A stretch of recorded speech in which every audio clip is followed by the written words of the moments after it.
नमस्कार, सुप्रभात. मी श्वेता आणि तुम्ही पाहताय न्यूज 18 लोकमत. सकाळच्या बातम्यांमध्ये तुमचं स्वागत. ओमायक्रॉनचा संसर्ग आणि कोरोनाचा वाढता धोका या पार्श्वभूमीवर पंतप्रधान नरेंद्र मोदी आज 30 राज्यांच्या मुख्यमंत्र्यांशी ऑनलाईन संवाद साधणार आहेत. यावेळी महाराष्ट्राचे मुख्यमंत्री उद्धव ठाकरे यांच्यासोबत गृहमंत्री दिलीप वळसे पाटील, आरोग्यमंत्री राजेश टोपे हे देखील असतील. सध्या महाराष्ट्रात दररोज 25 ते 30 हजार कोरोनाबाधित आढळत आहेत.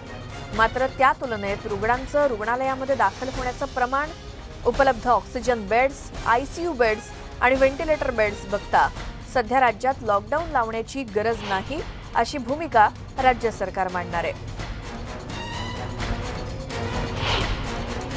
तर या बैठकीदरम्यान पंतप्रधानांना कोणती माहिती दिली जाणार आहे? तर महाराष्ट्रामध्ये सध्या तरी लॉकडाऊनची गरज नाही. सध्या 275 एमटी ऑक्सिजनची मागणी आहे. पायाभूत सुविधांवरती सुद्धा सध्या काही ताण नाहीये. केंद्रानं मात्र लसींचा पुरवठा करावा असं देखील सांगितलं जाणार आहे पंतप्रधानांना. 60 लाख कोविशिल्ड लसींची गरज आहे महाराष्ट्राला आणि 4 लाख कोवॅक्सिन लसीच्या डोसेसची गरज आहे. कोविन ॲप स्लॉटमध्ये बदल करण्याची काही गरज सुद्धा महाराष्ट्राकडून केली जाणार आहे, तशी मागणी. आणि 6 व्यक्तींच्या नोंदणीऐवजी 10 साठी परवानगी द्यावी असं देखील महाराष्ट्राकडून किंवा मुख्यमंत्र्यांकडून पंतप्रधानांना सांगितलं जाणार आहे. आमचे प्रतिनिधी प्रशांत लीला रामदास नवी दिल्लीतून आपल्या सोबत आहेत. प्रशांत, या सगळ्या 30 राज्यांच्या मुख्यमंत्र्यांची पंतप्रधानांसोबत जी बैठक आहे त्याबद्दल काय आणखी माहिती? महत्वाचं म्हणजे ही बैठक आहे जी व्हिडिओ कॉन्फरन्सच्या माध्यमातून होणार आहे. सायंकाळी 4:30 वाजता ही बैठक होणार आहे. देशातील जे प्रमुख शहर आहे त्यापैकी 2 प्रमुख शहर जे आहेत ते महाराष्ट्रातील ठाण्यामध्ये आणि मुंबईमध्ये जी संख्या आहे ती झपाट्याने वाढत आहे रुग्णाची. या संदर्भात आजच्या बैठकीमध्ये मुख्यमंत्री बोलू शकतात. याशिवाय एक समान कार्यक्रम लसीकरणाच्या संदर्भात आता बुस्टर डोज आहे जो 60+ लोकांना दिला जातोय. त्यानंतर त्याच्या खालील जी वयोमर्यादा आहे त्या संदर्भात देखील मागणी होऊ शकते. या संदर्भात देखील आजच्या बैठकीत चर्चा होण्याची शक्यता आहे. त्यामुळे बैठक अत्यंत महत्वाची आहे आणि बैठकीतून कुठेतरी कोरोनाचा जो प्रादुर्भाव वाढत आहे त्याला कसं रोखता येईल या संदर्भात महत्वाचे निर्णय होण्याची शक्यता आहे. स्टुडिओ जी प्रशांत, धन्यवाद या माहितीसाठी. संध्याकाळी 4:30 वाजता व्हिडिओ कॉन्फरन्सिंगद्वारे ही बैठक होणार आहे. पंतप्रधान 30 राज्यांच्या मुख्यमंत्र्यांसोबत संवाद साधणार आहेत.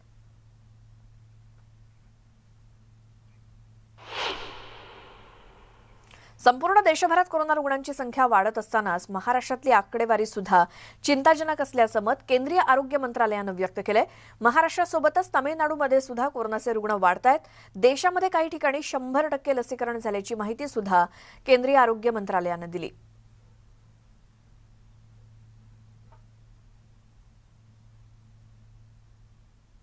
कि ओवरऑल अक्रॉस द स्टेट्स हम एक काफी हाई सर्ज नोट कर रहे हैं और उसी के सैंपल के रूप में हम दिखाना चाहेंगे कि जैसे कुछ स्टेट्स में 2 तरह के कंसर्न्स उभर कर आ रहे हैं. एक तो हाई इंक्रीज इन पॉजिटिविटी यानी कि इन्फेक्शन का स्प्रेड अधिक दिख रहा है और दूसरा उसी के साथ ही अधिक संख्या में केसेस भी रिपोर्ट हो रहे हैं. जैसे कि महाराष्ट्र में जहां 0.87% केस पॉजिटिविटी 22 दिसंबर वाले हफ्ते में थी वह बढ़कर अब 22.39% हो गई है और उसी के साथ ही ओवरऑल वीकली बेसिस पर केसेस भी 2,57,000 के करीब हुए हैं. गेल्या काही दिवसांपासून राज्यातल्या रुग्णसंख्येमध्ये मोठी वाढ होती आणि गेल्या 24 तासात राज्यामध्ये कोरोनाच्या 46,723 नव्या रुग्णांची भर पडली असून 32 जणांचा मृत्यू झालाय. राज्यामध्ये गेल्या 24 तासात 28,041 रुग्ण कोरोनामुक्त होऊन घरी परतलेत आणि राज्यात मंगळवारी 34,424 रुग्णांची नोंद झाली होती. त्या तुलनेत काल जवळपास 12,000 अधिक रुग्णांची भर पडल्याचं दिसून येत आहे. त्यामुळे राज्याच्या चिंतेत आणखीनच भर पडली आहे.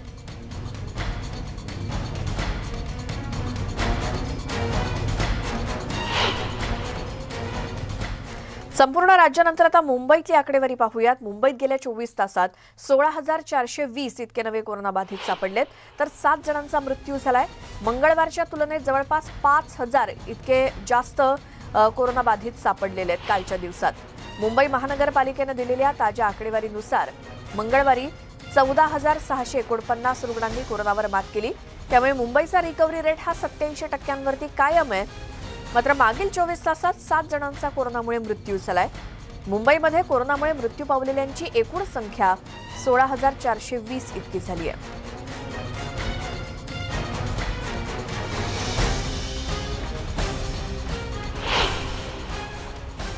राज्य पोलीस दलामध्ये कोरोनाचा शिरकाव झालाय, कारण गेल्या 24 तासामध्ये राज्यात 370 पोलिसांचा कोरोना रिपोर्ट पॉझिटिव्ह आलाय. यामध्ये 60 पोलीस अधिकाऱ्यांचा समावेश आहे.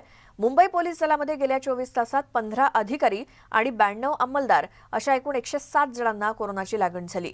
त्या खालोखाल पुणे पोलीस दलात 50 पोलिसांना कोरोनाची लागण झाली आहे. दिलासादायक बाब म्हणजे गेल्या 24 तासात कोरोनामुळे एकाही पोलिसाचा मृत्यू झालेला नाही.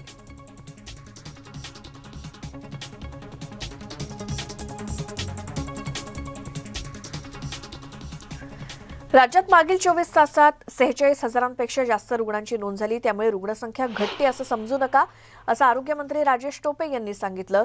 राज्यात 2.25 लाख ऍक्टिव्ह रुग्ण आहेत, तर रुग्णालयात 14% रुग्ण भरती आहेत. कोरोनाचे 86% रुग्ण हे होम क्वारंटाईन आहेत, तर 2.8% रुग्ण गंभीर स्वरूपाचे आहेत. मृत्यूदराचं प्रमाण कमी होताना दिसतंय, अशी माहिती राजेश टोपे यांनी दिली.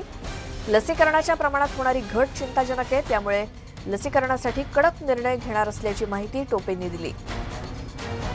शाळा 15 ते 20 दिवस बंदच ठेवण्यात येणार आहेत आणि आढावा घेऊन मग नंतरच शाळा सुरू करण्याचा निर्णय किंवा विचार केला जाईल.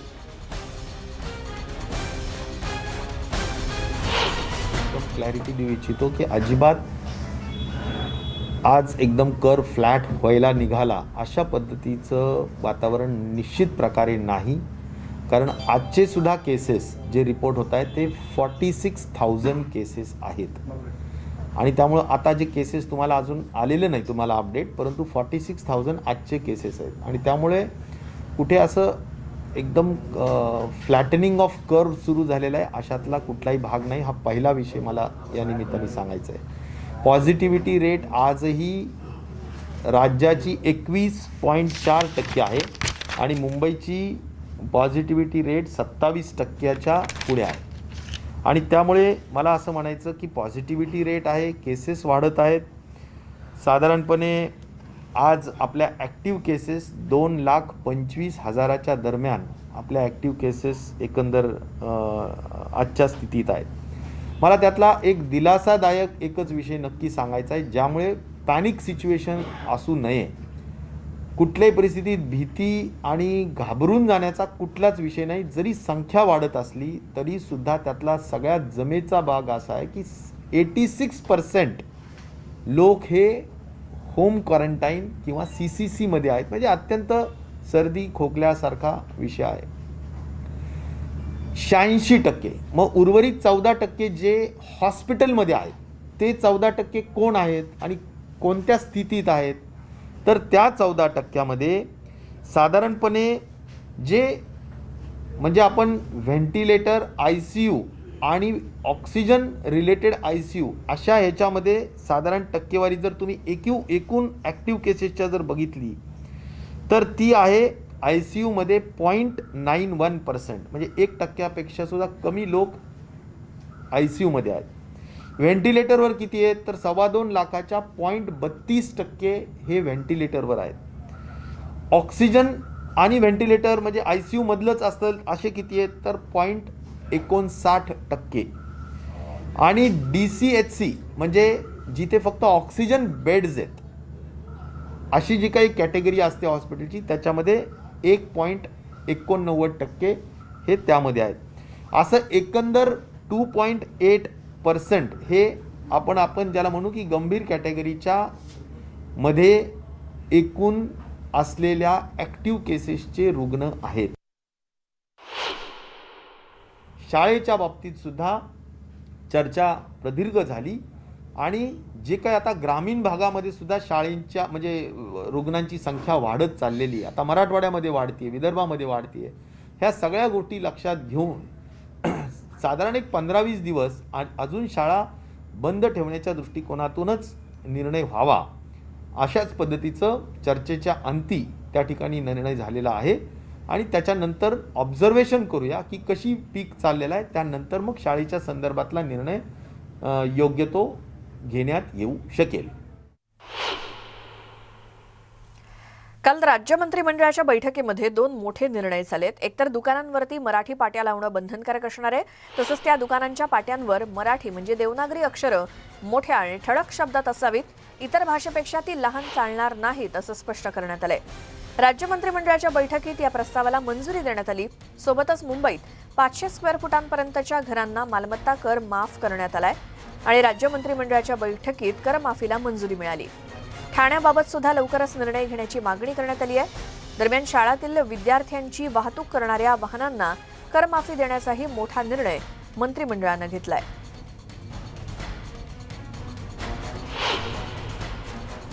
मराठी पाट्यांचाही अक्षर मोठं करा असा निर्णय झालेला आहे. नेमका तोच की एक जरी कर्मचारी कामावर असेल, पाटी मोठी असेल. 500 स्क्वेअर फीटाचा जो वचन देण्यात आलं होतं शिवसेनेतर्फे, त्याला आज कॅबिनेटने पूर्णतः मान्यता देऊन त्याचं तो लागू करावा, म्हणजे त्यांनी जे वचन दिलेलं त्याप्रमाणे त्याचा अंमल व्हावा अशी भूमिका आज कॅबिनेटमध्ये मी घेतली. त्याचबरोबर मी ठाण्यासाठीही मी मागणी केलेली आहे. तर त्याचं उत्तर मला सेक्रेटरीने असं दिलं की ठाण्याचा प्रस्ताव आमच्याकडे आलाय, आम्ही तो मंजूर करू. म्हणजे ठाणेकरांनाही लवकरच ह्या कॅबिनेटमधनं आनंदाची बातमी जाईल. आमच्याकडे अनेक तक्रारी आल्या आणि तसं दिसत होतं. त्यामुळे आम्ही याचा पाठपुरावा केला आणि ह्या कायद्यामध्ये दुरुस्ती करण्याचा प्रस्ताव दिला. आज मंत्रिमंडळाने सुद्धा त्या प्रस्तावाला मंजुरी दिली. त्यामुळे येत्या विधिमंडळाच्या अधिवेशनामध्ये हा कायदा सुधारणा जी आहे ती मंजूर होईल आणि इथून पुढे महाराष्ट्रातल्या सगळ्या दुकानांवर, सगळ्या आस्थापनांवर ज्या पाट्या असतात त्या मराठीत कराव्याच लागतील असा तो कायदा असेल. पुन्हा याच्यामध्ये अशी दुरुस्ती केलेली आहे की मराठीतली अक्षरं म्हणजे देवनागरी लिपीतली अक्षरं ही दुसऱ्या भाषेतल्या अक्षरांपेक्षा लहान असता कामा नये. पुढची बातमी आगामी गोवा विधानसभा निवडणुकांच्या पार्श्वभूमीवर विरोधी पक्षनेते देवेंद्र फडणवीस यांनी केलेल्या वक्तव्याला शिवसेना खासदार संजय राऊत यांनी प्रत्युत्तर दिलंय. सोबतच उत्तर प्रदेश विधानसभा निवडणुकांसंदर्भात त्यांनी वक्तव्य केलंय. उत्तर प्रदेशात सत्तांतर अटळ आहे, तर उत्तर प्रदेशात भाजपमधून काही नेते बाहेर पडल्यासंबंधी विचारण्यात आलं असता ते म्हणाले की भाजपला लागलेली गळती ही सुरुवात आहे. ओपिनियन पोलनुसार भाजप पुन्हा एकदा सत्तेवर येईल असं सांगितलं जातंय. देवेंद्रजी तिकडे गेल्यावर आपण पाहिलं असेल भारतीय जनता पक्षही फुटला. काल एक मंत्री मायकल लोबो यांनी पक्षाचा त्याग केला. प्रवीण झाटे मयेचे आमदार भाजपचे तेही पक्ष सोडून गेले. तेव्हा त्यांनी आधी आपल्या पक्षांतर्गत जे काय युद्ध सुरू आहे ती लढाई करावी. हा प्रश्न नोटांचा म्हणतात ते बरोबर म्हणालेत. ते आमची लढाई खरोखर गोव्यामध्ये नोटांशीच आहे. भारतीय जनता पक्षातील लोक ज्या प्रकारे तिकडे निवडणुकीत नोटांचा पाऊस पाडत आहेत, विशेषतः महाराष्ट्रातून जे काय नोटांच्या बॅगा चाललेल्या आहेत, त्याच्यामुळे शिवसेनेसारखा पक्ष गोव्यामध्ये त्या नोटांशी नक्की लढेल. संजय राऊतांना गोव्यात कोण ओळखतो? तुम्ही का त्यांना एवढं महत्त्व देता मला तर समजतच नाही. संजय राऊत ज्यांच्या पक्षाला नोटापेक्षाही कमी मतं मिळतात त्या पक्षाच्या प्रवक्त्याला तुम्ही या ठिकाणी एवढं महत्त्व देता, त्यांच्या वतीनं आम्हाला प्रश्न विचारता. जरा नोटापेक्षा जास्त मतं मिळू द्या, त्यानंतर त्यांची प्रेस वगैरे घ्या या ठिकाणी. इथे एक छोटासा ब्रेक घेऊन लगेच परत येऊयात. इतरही महत्त्वाच्या घडामोडी पाहणार आहोत. तुम्ही पाहत राहा सकाळच्या बातम्या. ब्रेकनंतर तुमचं स्वागत. आता एक सविस्तर बातमी पाहूयात. कोरोनामुळे तमाशा कलावंतांच्या जीवनाची अक्षरशः होरपळ झाली आहे. वृद्ध कलाकारांची परवड पाहवत नाहीये आणि सरकारनं ज्येष्ठ कलाकारांसाठी मानधन सुरू केलं, पण ते कलाकारांपर्यंत पोहोचत नाहीये. त्यामुळे आज हे उपेक्षित लोककलावंत सरकार आणि तमाशा रसिकांकडे आशेनं डोळे लावून बसलेत.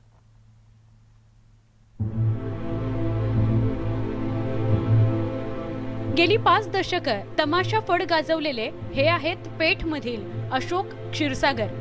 वयामुळे शरीर पार थकून गेलंय. अशातच त्यांना 2 वेळा पक्षघातानं गाठलं. त्यामुळे आता घरातच बसून दिवस काढण्याची वेळ त्यांच्यावर आली आहे. आमच्यासारख्या कलाकारांकडे लक्ष दिलं पाहिजे. पुढं ही कला जिवंत राहिली पाहिजे याच्यासाठी प्रशिक्षणसुद्धा सरकारने चालू केलं पाहिजे. कलाकार जर घडवले नाहीत तर ही लोककला अशीच शेवटी संपणार आहे. शेवटी या कलेचा काहीच उपयोग होणार नाही. ज्या वेळेला प्रशिक्षण होईल, चांगले कलाकार तयार होतील, त्यावेळेला ह्या कलेला माध्यमातून चांगले दिवस येतील.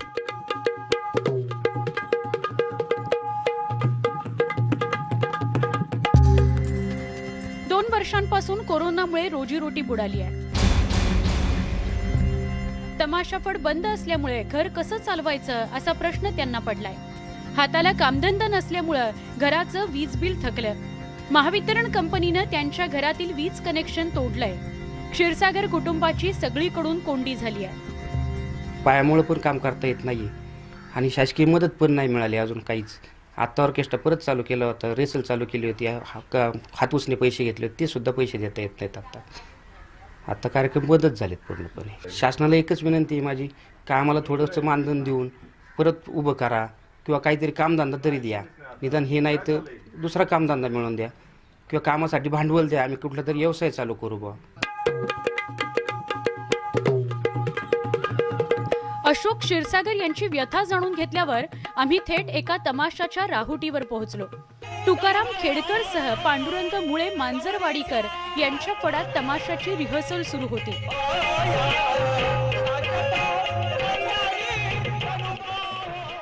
अगदी उघड्या माळरानावरती तमाशाची ही सगळी रिहर्सल सुरू झाली. या ठिकाणी आपण पाहू शकतो या बाजूला हा एक तंबू आहे ज्यामध्ये महिला कलाकार आहेत आणि दुसऱ्या तंबूमध्ये इथं पुरुष कलाकार आणि त्यांची सगळी रिहर्सल सुरू आहे. यावर्षी तरी तमाशा सुरू होईल अशी आशा या सगळ्या मंडळींना होती. पण 2 दिवसापूर्वी राज्य शासनाने नवीन आदेश जारी केले आणि कोरोनामध्ये पुन्हा एकदा तमाशाला बंदी आली आणि आता हे सगळे कलाकार याच ठिकाणी थांबून आहेत. उद्या तरी आपला तमाशा सुरू होईल अशी काहींना आशा आहे, तर काही कलाकार आपल्या गावाकडं परतले आहेत.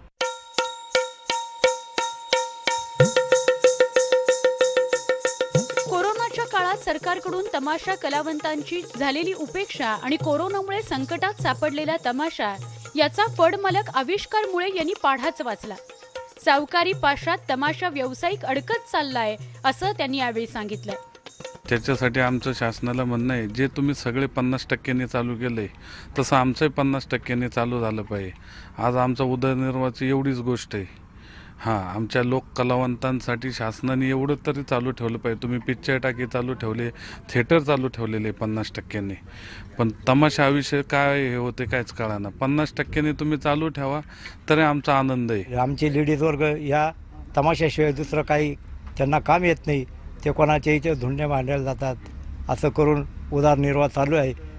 फार मोठं संकट आलेलं आहे तमाशा फडमालकावरती, कलावंतांवरती. आमची सरकारातर्फे हीच विनंती आहे, ज्याप्रमाणे प्रत्येक गोष्टीला सरकार जबाब देतो त्याप्रमाणे तमाशा फडमालकांना देखील काही मदत करावा, तमाशा कलावंतांना मदत करावा. तमाशाला शेकडो वर्षांची परंपरा आहे. आज बदलत्या काळातही या कलाकारांनी ती कला टिकवून ठेवली आहे. मात्र सरकारकडून त्यांना म्हणावं तसं पाठबळ मिळत नसल्याचं तमाशा अभ्यासकांचं म्हणणं आहे. तमाशा कलेच्या कडे ज्या पद्धतीने शासकीय यंत्रणेने पाहायला पाहिजे होतं त्या पद्धतीने ते पाहिलं गेलेलं नाही. तमाशा ही महाराष्ट्राची लोककला आहे. त्यामध्ये लाखो लोककलावंत कनेक्टेड आहेत. त्या लोककलावंतांचे काय काय प्रश्न आहेत ते प्रश्न सोडवण्यासाठी ज्या पद्धतीने सगळ्याच पातळींवर तयारी व्हायला पाहिजे होती तशी झालेली नाही. तमाशा आणि अन्य लोककलावंतांचं जीवन कोरोनामुळे उद्ध्वस्त झालंय. आजवर लोकाश्रयावर टिकलेल्या या कलावंतांनी सरकार दरबारी अनेकदा साकडं घातलं, पण त्यांच्या पदरी निराशाच आली. कोरोनामुळे गावजत्रा बंद पडल्या, सार्वजनिक कार्यक्रमांवर मर्यादा आल्या. त्यामुळे हळूहळू तमाशाच्या कनाती उसवत गेल्या आणि तमाशा कलावंतांवर उपासमारीची वेळ आली. मी सरकारला एवढंच सांगू इच्छितो की आम्हा सर्व कलावंतांना आता कार्यक्रम करण्याची परमिशन द्या किंवा विष तरी घेण्याची परमिशन द्या. कारण आता हे सहन होण्याच्या पलीकडचं झालेलं आहे. गावखेड्यातला लोक कलावंत असेल तो उपासमारीनं मरतोय, तो विपन्न अवस्थेत जगतोय. एक तर त्याला कार्यक्रम करण्याची खरंच आता मी सरकारला सांगू इच्छितो त्याला कार्यक्रम करण्याची, गावोगावी जाऊन कार्यक्रम करण्याची परमिशन द्या. राज्य सरकारच्या उदासीन धोरणामुळे राज्याची सांस्कृतिक ओळख असलेल्या या कलेला घरघर लागली आहे. तसंच कोरोनामुळे कलावंत आणि फडमालकांची वाताहत होण्याच्या मार्गावर आहे. व्हिडिओ जर्नलिस्ट स्मिता शिंदेसह रायचंद शिंदे, न्यूज 18 लोकमत, जुन्नर. या रिपोर्ट्ससोबतच सकाळच्या बातम्यांमध्ये आपण इथेच थांबतोय. मात्र सगळ्या ताज्या बातम्यांच्या अपडेट्ससाठी न्यूज 18 लोकमतच्या यूट्यूब चॅनलला सबस्क्राईब करायला विसरू नका. फेसबुक, ट्विटरवरती सुद्धा आम्हाला फॉलो करत राहा. यानंतरच्या बुलेटिनमध्ये पाहणार आहोत स्पीड न्यूज.